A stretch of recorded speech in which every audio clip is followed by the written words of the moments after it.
Howdy y'all, long time no video.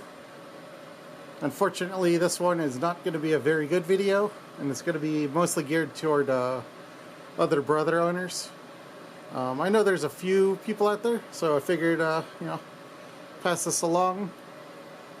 I've had this machine for about 2.5 years now, and it has just run out of batteries, it would seem. When I powered on the machine this morning, I got this error message, time to change the batteries, or just time to change batteries, I suppose. And this message,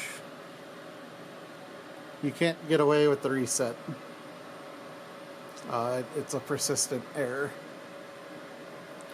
So when I saw this, I'm like, oh, what kind of batteries is brother gonna make me go buy? Some crazy thing, probably. So I went over to the manual here. This is the installation manual. And for anyone who wants to double check, and I wouldn't blame anyone, you got page 933. I don't know what version of the manual I have. I guess it's 2013, November 29th. Anywho, it says what batteries you use, and it's actually some AA's. How convenient. So I went down to Walgreen and got some batteries, and I figured I'd just kind of record the super exciting and super difficult process of changing them. On the next page here, it says that the battery compartment is on the left side of the control box, and it's got some instructions here. The most non-obvious one to me is that you leave the breaker on. Unfortunately, when I see leave the breaker on, it doesn't answer the question if the machine should be, on, or if it's just the machine should be off with the breaker on. But I guess I was flipping through this manual looking for other stuff, and I came across this other section that talks about changing the batteries. And it says blah blah blah blah blah, only replace the battery while the power is turned on. So I'm actually going to leave the machine on while I do this. Oh,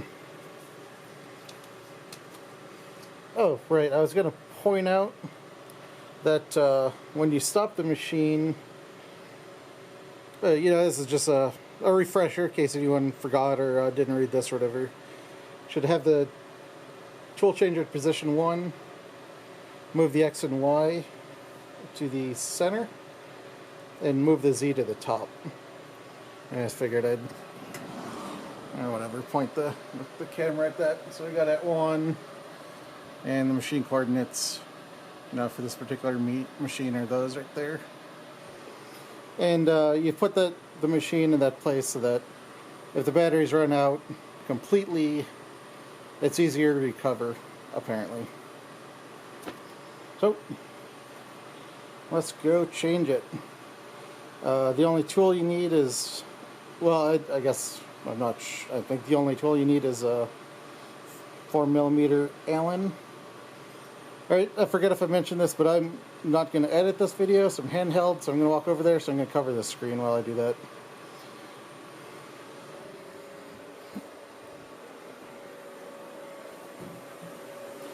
My garage is a bit of a pigsty. I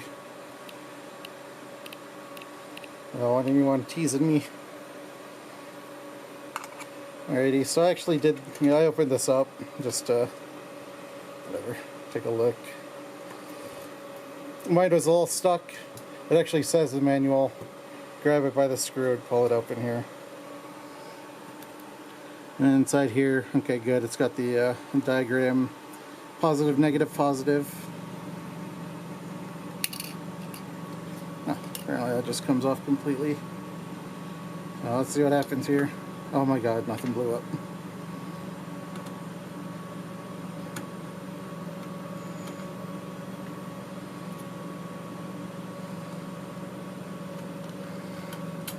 Did it.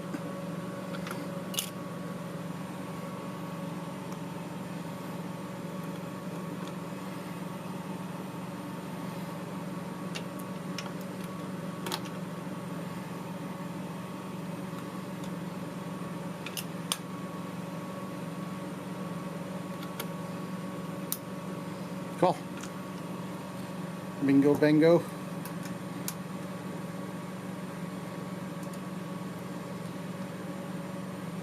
It says to make sure to close this because you know, keep mist and stuff out of it. Cool. Alright, so I'm going to cover the lens again while I walk.